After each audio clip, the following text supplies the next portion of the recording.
Welcome to The Explainer. Today, we're jumping into something really cool, an ancient roadmap to enlightenment. Think of it like the ultimate hero's journey, straight from a classic Mahayana Buddhist text. The book we're looking at is the 10 Stages Sutra. And it's not just some philosophical text. It's a detailed, step-by-step guide. It lays out the epic journey of a being who makes this unbelievable commitment to become fully enlightened, not just for themselves, but to help free every single other being out there. So, who's the hero of this story?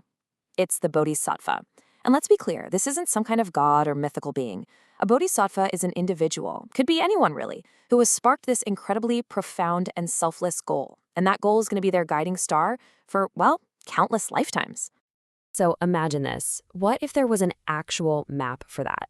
A map that details every single step on the path to becoming a fully enlightened being. Well, that's exactly what this sutra claims to be. It doesn't just get philosophical and vague, it gives you a precise 10-stage path. And it all starts with one single, really crucial first step, and it might not be what you expect. All right, let's get into it. The whole thing kicks off in a pretty spectacular setting.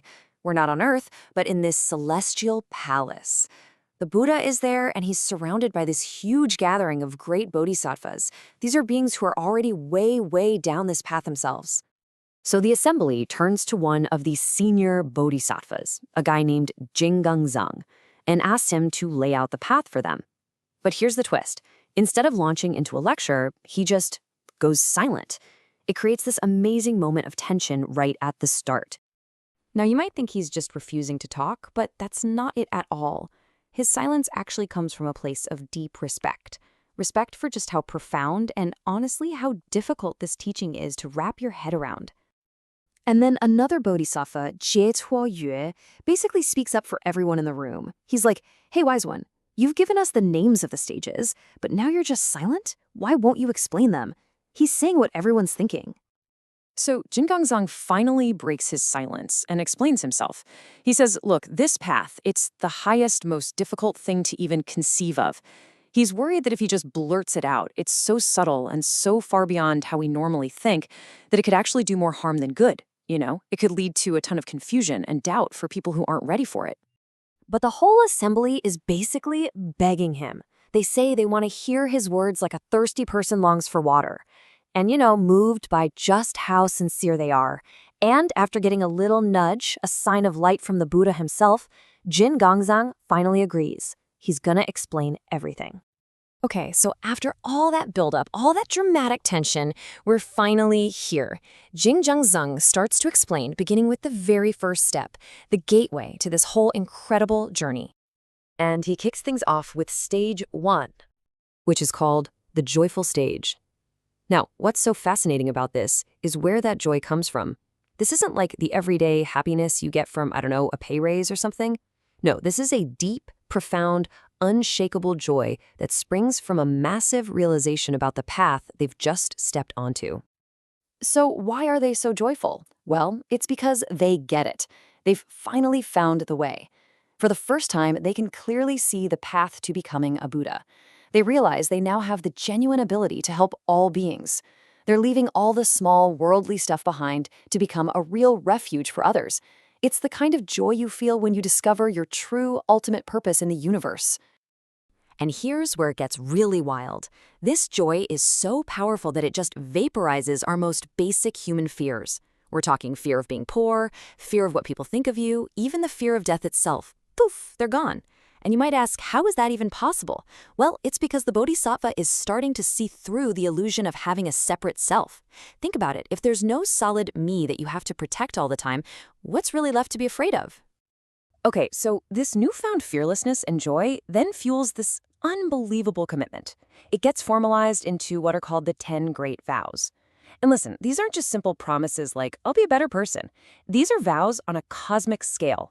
We're talking pledges to serve every single being, to honor every Buddha that has ever or will ever exist, to master all their teachings, and even to purify entire worlds, and to do this across all of space and all of time. It's just massive. So, the really important thing to get here is that this whole journey isn't some single magical leap to enlightenment. It's a progressive path, right? Each stage builds logically, step by step on the one that came before it, Which brings us to stage 2. which is called the stainless stage.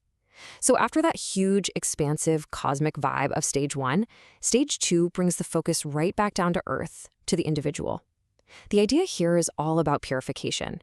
The bodhisattva now works super carefully to clean up their own act, to remove every little stain of harmful behavior in their thoughts, their words, and their actions. You can totally see the logic here, can't you?